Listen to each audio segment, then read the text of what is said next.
हमें सिर्फ क्वालिफाई करना है।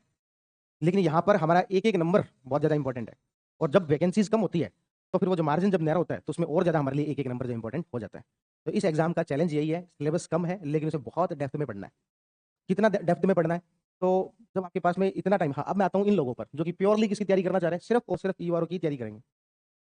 तो जब आपके पास में टाइम खूब है, आपको सिर्फ एक ही एग्जाम को जो है टारगेट करना है, तो आप इसकी डेप्थ मैक्सिमम जो बढ़ा सकते हैं वो बढ़ाओ। अब मैं नॉर्मली स्टूडेंट्स को पैनोरमा पढ़ने के लिए जो वो नहीं सजेस्ट करता हूँ, क्योंकि बहुत मोटी किताब है और उतनी किताब को फिर रिवाइज करना बड़ा मुश्किल है। लेकिन जब आपको सिर्फ और सिर्फ इसी की तैयारी ही करनी है और आपके पास में इतना टाइम है, तब तो आप वो भी पढ़ सकते हो। होता क्या है कि हम अपने लिए टारगेट किस प्रकार के रखते हैं, उस प्रकार की ही अपनी तैयारी होती है। अपन ने टारगेट ये रख लिया कि सिर्फ ईआरओ ही पढ़ना है, ईआरओ के लिए साल है अपने पास में पूरा, एक सब्जेक्ट है 5, और आराम आराम से पढ़ेंगे तो दिन में थोड़ी थोड़ी पढ़ाई होगी। और इसके अंदर अपन ये टारगेट कर लें कि भाई ये भले ही 5 सब्जेक्ट है लेकिन इसके अंदर एकदम महारत हासिल करनी है, इसमें से एक भी क्वेश्चन गलत नहीं हो, इस प्रकार की तैयारी करनी है। तो फिर आप इसमें मैक्सिमम जो आपकी डेप्थ है उसके उस तक जाओ।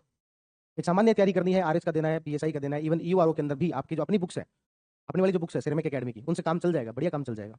लेकिन आप सिर्फ और सिर्फ इसकी कर रहे हो तो इसे डेप्थ में पढ़ो ना, फिर तो पैनोरमा पढ़ो, 1000 पन्ने की, 1000 पन्ने की जो आती है राजस्थान हिस्ट्री कल्चर, क्योंकि पढ़नी चाहिए। ठीक है ना? तो ये चीज़ है। उसके बाद में करंट अफेयर पर अभी जो है आप ज़्यादा भले ही फोकस मत करो, क्योंकि आरपीएससी करंट अफेयर पूछती है मैक्सिमम 8 महीने का, और बाकी सही मायने में तो पिछले 4 महीनों में से ही ज़्यादातर क्वेश्चन पूछ लेती है।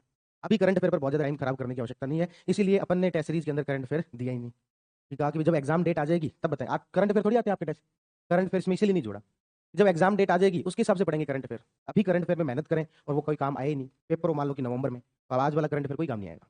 इसलिए करंट अफेयर तभी शुरू करें, हाँ, न्यूज़पेपर पढ़ते रहें, और जो भी एक जनरल अवेयरनेस के लिए पढ़ना है वो काम कर सकते हैं, लेकिन वैसे कोई करंट अफेयर पढ़ने की आवश्यकता अभी तो कम से कम नहीं है। जब एग्जाम डेट आ जाए तब पढ़ लेना, उसके बाद का पढ़ लेना, क्योंकि ज़्यादातर जो मैक्सिमम 8 महीने का करंट अफेयर पूछ रही है आरपीएस, और सही मायने में तो कितने महीने का पूछ रही है, 4 महीने का। सबसे ज़्यादा क्वेश्चन यानी कि 90% क्वेश्चन तो कितने महीने में से आ जाने, 4 महीनों में से आ जाने। हाँ, इन 4 महीने का अपन ये आपको कहेंगे कि कुछ भी मत छोड़ना। जैसे कि अभी पीएसआई वालों का पेपर है 5 अप्रैल को, तो मैंने उन लोगों के लिए कल एक अनाउंसमेंट की और कहा कि हम आपको 5 अप्रैल का पेपर है, तो हम आपको जनवरी और फरवरी, ये 2 महीने सबसे ज़्यादा इंपॉर्टेंट है। वैसे आपको मैं करंट अफेयर पढ़ाता हूँ मंथली के हिसाब से, है ना, हर महीने का करंट अफेयर पढ़ाता हूँ, ठीक है। लेकिन इन 2 महीनों का पीएसआई वालों के लिए सबसे ज्यादा इंपॉर्टेंट जो करंट अफेयर है, यदि करंट अफेयर के इनके 15 क्वेश्चन आएंगे ना, तो आप मान के चलो कि कम से कम 7-8 क्वेश्चन तो सिर्फ इन 2 महीनों से होंगे। इसलिए पीएसआई वालों को मैंने कहा कि इनका जो 2 महीनों का करंट अफेयर है वो मैं आपको डेली बेसिस पर 10-15 मिनट पढ़ करूंगा, और डेली बेसिस पर सूजस और पीआईबी के जो आर्टिकल है वो करवाएंगे आपको। मंथली वाला भी करवाएंगे लेकिन डेली बेसिस पर भी करवाएंगे 10-15 मिनट। पीएसआई वालों के लिए करवाया ये आप लोग मत देखना, बोले अभी आपके कोई काम का नहीं है।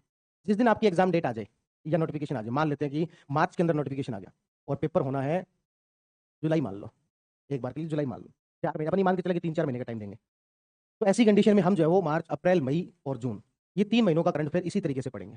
तो जस्ट पीआईबी का डेली का 10-15 मिनट, जो भी इंपॉर्टेंट चीजें सारी बहुत डिटेल में, ठीक है। लेकिन अभी इसके ऊपर अपन टाइम खराब नहीं करेंगे। तो फिर अभी अपना टाइम किसमें लगाएं? अभी जो स्टैटिक पोर्शन है उसमें टाइम लगाते हैं। अभी पॉलिटी जितनी डेप्थ में पढ़ सकते हो उतना पढ़ो, राजस्थान हिस्ट्री कल्चर ज्योग्राफी, ये जितना डेप्थ में पढ़ सकते हो उतना डेप्थ में पढ़ो।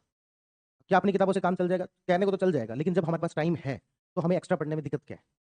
यदि कोई पीएसआई का स्टूडेंट कल मुझसे पूछता कि क्या अपनी किताबों के अलावा कुछ पढ़ना है, तो मैं उनको क्लियर किया कुछ मत पढ़ना, सिर्फ ये पढ़ लेना। लेकिन आप लोगों को सजेशन क्या रहेगा? दूसरी सब किताबें पढ़ो, ऑथेंटिक जो चीजें हैं उसके वो भी पढ़ो, तो क्योंकि आपके पास में टाइम है अभी।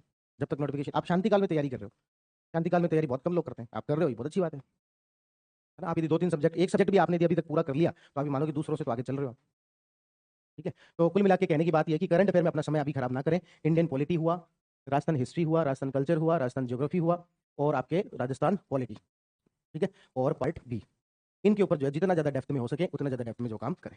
पार्ट बी में सर की क्लासेस शुरू हो गई, रणजीत सर की क्लासेस शुरू होगी ना, देख रहे हो क्या क्लासेस? देख रहे हो, ठीक है। तो हाँ, आ जाओ आ जाओ, बताओ, सीढ़ियों से कह रहे हैं, मैं कम सर।